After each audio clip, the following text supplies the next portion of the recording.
नमस्कार मित्रांनो, अशोक मामा या मालिकेच्या आजच्या भागात आपण बघणार आहोत. आता अशोक मामा इरा आणि ईशानला घेऊन ऍडमिशन करायला येतात. तेव्हा तिथे असलेल्या रिसेप्शनिस्टला म्हणतात की नमस्कार, मला मुलांचं ऍडमिशन घ्यायचं होतं. त्यावर तो म्हणतो की जागा फुल झालाय, त्यामुळे तुम्हाला ऍडमिशन मिळणार नाही.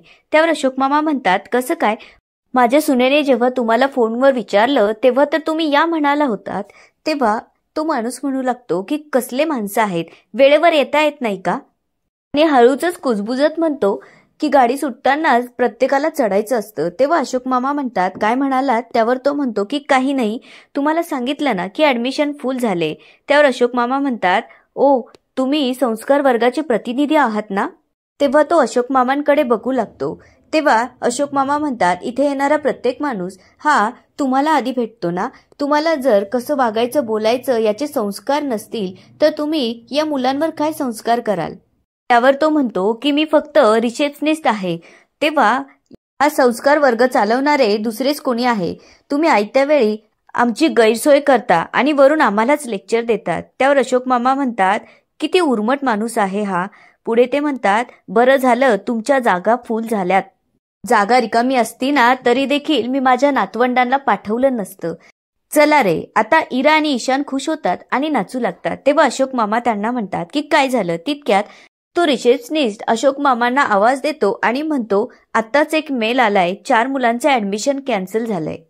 म्हणजे बघा, तुम्हाला जर मुलांचं ऍडमिशन करायचं असेल तर हा लास्ट चान्स आहे. यानंतर जर जागा फुल झाल्या तर मी काहीच करू शकत नाही. तेव्हा अशोक मामा म्हणतात, ठीक आहे, चला मग फॉर्म द्या. आता तो त्यांना फॉर्म देतो आणि भरायला सांगतो. आता इरा आणि ईशान परत एकदा नाराज होतात. आता फॉर्म दिल्यानंतर तो म्हणू लागतो की हे बघा, एक गोष्ट लक्षात ठेवा, वर्ग सुरू झाल्यापासून पहिले 10 दिवस पालकांना निविताईंना भेटता येणार नाही. आता भैरवी इकडे आईबाबांच्या घरी येऊन त्यांना मोदकाचे नवनवीन डिझाईन दाखवू लागते. तेव्हा भैरवीची आई तिला म्हणते, अगं पण तू हे सगळं आम्हाला का दाखवतीयस? त्यावर भैरवी म्हणते, हे सगळं मी राजनला दाखवायचा विचार करतीये. पुढे ती सांगू लागते, सगळ्यांची कृती एकच आहे, पण फक्त डिझाईन शिकावी लागेल.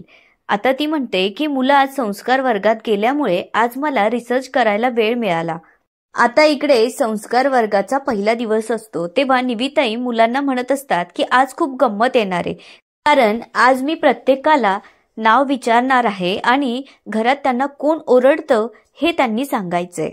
तेव्हा ईशान इराच्या कानात म्हणतो की इरा, हा संस्कार वर्ग जरा वेगळाच आहे. त्यावर इरा म्हणते, मला पण तसंच वाटतंय.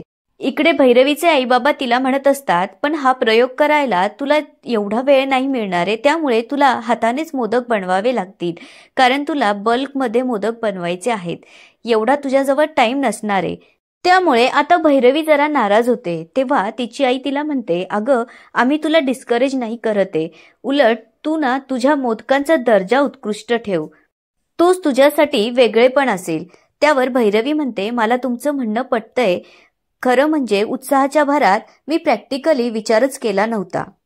आता भैरवीचे बाबा हसतात आणि म्हणतात की कधी कधी होत असतं. पुढे ते तिला विचारू लागतात की मला एक सांग, मुलं संस्कार वर्गामध्ये स्वतःहून गेली की त्यांच्यावर बळजबरी करावी लागली? त्यावर भैरवी म्हणते, नाही, स्वतःहूनच गेले, पण जरा जाताना नाराज होती. त्यावर तिचे बाबा म्हणतात की नाही, त्यांना उत्साह आपोआपच येईल, कारण त्या बाईंची शिकवण्याची पद्धत वेगळी आहे. इकडे आता निविताई एकेकाला नाव विचारू लागते. तेव्हा एक मुलगा उठतो आणि त्याचं नाव सांगू लागतो की माझं नाव श्लोक, माझ्या आई मला सकाळी उठवताना ओरडत असते. त्यावर त्या हसून विचारू लागतात की का रे, का ओरडत असते? त्यावर तो म्हणतो, कारण मला सकाळी उठायला आवडत नाही, मला खूप झोपायला आवडतं, पण माझी आई मला जबरदस्तीने उठवते आणि स्कूलला जायला सांगते. त्यावर त्या म्हणतात, मग तुला मी एक उपाय सांगू का? उद्या जेव्हा तुझी आई तुला उठवायला येईल ना तेव्हा उठायचंच नाही, उलट मनसोक्त झोपायचं. त्यावर तो म्हणतो, पण तरीही आई ओरडली तर? त्यावर त्या म्हणतात की नाही, कितीही ओरडू दे, तू उठायचंच नाही आणि परवा देखील तू असंच करायचं. त्यानंतर आता इरा आणि ईशान उठतात आणि दोघांचे नाव सांगू लागतात आणि आम्ही दोघं भावंड आहोत. त्यावर निविताई म्हणतात की जरी भावंड असला तरी दोघांचे प्रॉब्लेम वेगवेगळे सांगायचे. त्यावर ते म्हणतात, पण आम्हाला दोघांना सेमच ओरडतात. त्यावर त्या विचारतात, पण तुम्हाला ओरडतं तरी कोण? त्यावर ते म्हणतात की आमचे आजोबा. तेव्हा त्या विचारू लागतात, पण का? तेव्हा इरा आणि ईशान सांगतात की त्यांना असं वाटतं की आम्ही पसारा करत असतो त्यामुळे. तेव्हा निविताई त्यांना सुद्धा हेच सांगतात, तुम्ही आता एक काम करायचं, घरी गेल्यानंतर ना भरपूर पसारा करायचा. तेव्हा इरा ईशान म्हणतात, पण त्यावर आमचे आजोबा आम्हाला ओरडतात. त्यावर त्या म्हणतात की कितीही ओरडू दे, मी सांगितलं तेवढं करायचं. आता इकडे अनिश स्वप्नाला कॅफेमध्ये भेटायला येतो. तेव्हा ती विचारू लागते की घरी सगळे कसे. त्यावर तो म्हणतो की ऑल गुड. तेव्हा ती म्हणते की तू परत गेल्यानंतर भैरवी तर खुश झाली असेल ना. त्यावर अनिश म्हणतो होप सो. पुढे तो म्हणतो आय मीन ती तिच्या नवीन व्हेंचरमध्ये आणि मुलांच्या प्रॉब्लेम्समध्ये इतकी बिझी आहे त्यामुळे यावर काही बोलणंच झालं नाही. त्यावर ती विचारू लागते की व्हेंचर म्हणजे राजन सुकटनकर बरोबरचं डीलच ना. तेव्हा अनिश म्हणतो की असेल, पण मी तिच्या कामामध्ये जास्त लक्ष देत नाही. त्यावर ती म्हणते की असं कसं, हे डील फक्त भैरवीचं नाहीये तर राजनचं सुद्धा आहे. त्यामुळेच तुला ती कुठे जाते काय करते यावरती लक्ष द्यायला हवं. पुढे ती त्याला म्हणते आणि एक गोष्ट तू विसरू नकोस, तुझी घरातली आणि सोसायटीतली इमेज स्पॉइल होतीये ती फक्त राजनमुळे. त्यावर अनिशला आता रागच येतो आणि तो म्हणतो की राजनचं नाव जरी घेतलं तरी माझ्या डोक्यात तिडीक जाते. त्यावर ती म्हणते की माझ्या सुद्धा, म्हणूनच तुला भैरवीला आणि राजनला इग्नोर करता कामा नये. त्यांच्यावरती चांगलं लक्ष ठेव, कारण राजन काही साधा सुद्धा माणूस नाहीये. सो बी केअरफुल असं म्हणत आता ती अनिशच्या हातावर हात ठेवते. तेव्हा किशा भाऊ चोरून त्यांचा व्हिडिओ काढत असतो. आता इकडे ईशान त्यांना म्हणत असतो की असं कसं मॅडम, ज्या गोष्टीमुळे आम्हाला ओरडा बसतो तीच गोष्ट आम्हाला का करायला सांगताय. त्यावर त्या म्हणतात की हो, तुम्हाला तेच करावं लागणार आहे, हा तुमचा होमवर्क आहे. त्यावर ईशान म्हणतो पण त्याने काय होणार आहे. त्यावर त्या म्हणतात की त्याने काय होणार आहे हे मी तुम्हाला आत्ता नाही सांगणार, पण ही माझी शिकवण्याची पद्धत आहे, त्यामुळे आपण मिळून सगळ्यांनी हे करूया. आता त्या मुलांना म्हणतात की आता आपली खाऊ खाण्याची वेळ आहे, चला सगळ्यांनी आपले टिफिन आणा. तेव्हा ईशान त्यांना म्हणतो की मॅम सॉरी, आम्हाला माहित नव्हतं की आम्हाला वर्गात यावं लागणार आहे, त्यामुळे आम्ही आमचा टिफिन आणला नाही. त्यावर त्या म्हणतात की काही हरकत नाही. त्यामुळे त्या स्वतःजवळचा डबा इरा आणि ईशानला देतात आणि सगळ्यांना गोल रिंगण करून बसायला सांगतात. आता त्या हात जोडून वदनी कवळ म्हणतात, त्यांच्या मागे मुलं म्हणू लागतात. त्यानंतर त्याचा अर्थ सांगतात. आता संस्कार वर्ग सुटल्यानंतर मुलं घरी येतात. तेव्हा अशोक मामा त्यांना म्हणतात, आता तुम्ही हातपाय धुवून घ्या, तुमची निलिमा आजी तुम्हाला शंकरपाळी खायला देईल, त्यानंतर तुम्ही तुमचा काही होमवर्क असेल तो करा. असं म्हणत आता अशोक मामा तिथून जातात. आता ईशान इराला म्हणू लागतो की निविताईंनी आपल्याला काय होमवर्क दिलाय.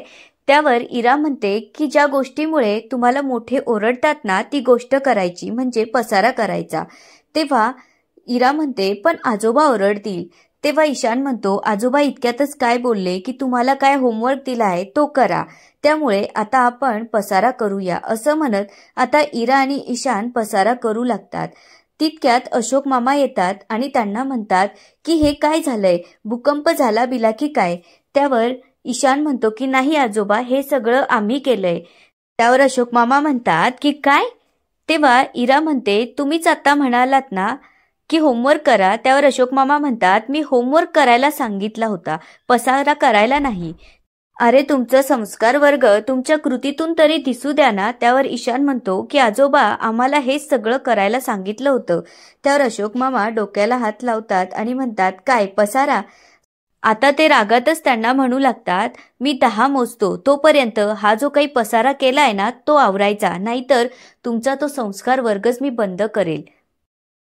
त्यावर आता इरा म्हणू लागते की आजोबा तुम्ही छोट्या छोट्या गोष्टींवरून का ओरडत असतात. आमच्या निविताई बघा आम्हाला अजिबात ओरडत नाही, उलट आम्हाला जे हवंय ते करू देतात. तेव्हा अशोक मामा म्हणतात ठीक आहे, आता माझं ऐका, इथून पुढे त्या जे सांगतील त्याच्या उलट करायचं, मग बघूया ओरडतात की नाही. आता इकडे स्वप्ना अनिशला सोडायला येते. तेव्हा ती त्याला विचारू लागते की काय झालं, एवढा का अपसेट आहे. मी तुला समजावलं ना की मी जे सांगितलं त्याच्यावरच फोकस कर. तेव्हा अनिश तिला म्हणतो की आजवर मला इतकं कोणीच समजून घेतलेलं नाहीये. तितक्यात आता किशा भाऊ सुद्धा रिक्षा करून त्यांच्या मागे आलेला असतो आणि गाडीच्या मागे उभा राहून त्यांचा चोरून व्हिडिओ काढू लागतो. तेव्हा ती अनिशच्या हातात हात घेऊन त्याच्या हाताला किस करत म्हणू लागते की मी आहे ना, तू अजिबात काळजी करू नकोस. आता अनिश तिथून जातो तेव्हा किशाभाऊ लगेच राधा वहिनीला कॉल करतो आणि तिला म्हणतो की मला तुला एक गंमत सांगायची आहे, पटकन खाली ये. आता इकडे भैरवी आलेली असते आणि समोर अनिशला बघून ती त्याला विचारू लागते की कसा झाला इंटरव्ह्यू. त्यावर अनिश काही बोलणार तितक्यात आता राधा वहिनी येते आणि त्याला विचारू लागते, मग झाला का तुझा इंटरव्ह्यू, किती पगार देणार आहेत. तेव्हा अनिश त्यांच्यावर ओरडत म्हणतो की आता एक सगळे प्रश्न इथंच विचारणार आहात का, मला जरा श्वास तरी घेऊ द्या. असं म्हणत आता अनिश रागातच तिथून निघून जातो. आता राधा वहिनी किशाभाऊकडे जाते तेव्हा किशाभाऊ तिला स्वप्नाकडे घेऊन जातो आणि याच ठिकाणी आजचा एपिसोड संपतो. आता पुढे काय होणार ते बघूया उद्याच्या एपिसोडमध्ये. तोपर्यंत व्हिडिओला लाईक, सबस्क्राईब आणि शेअर करायला विसरू नका. धन्यवाद.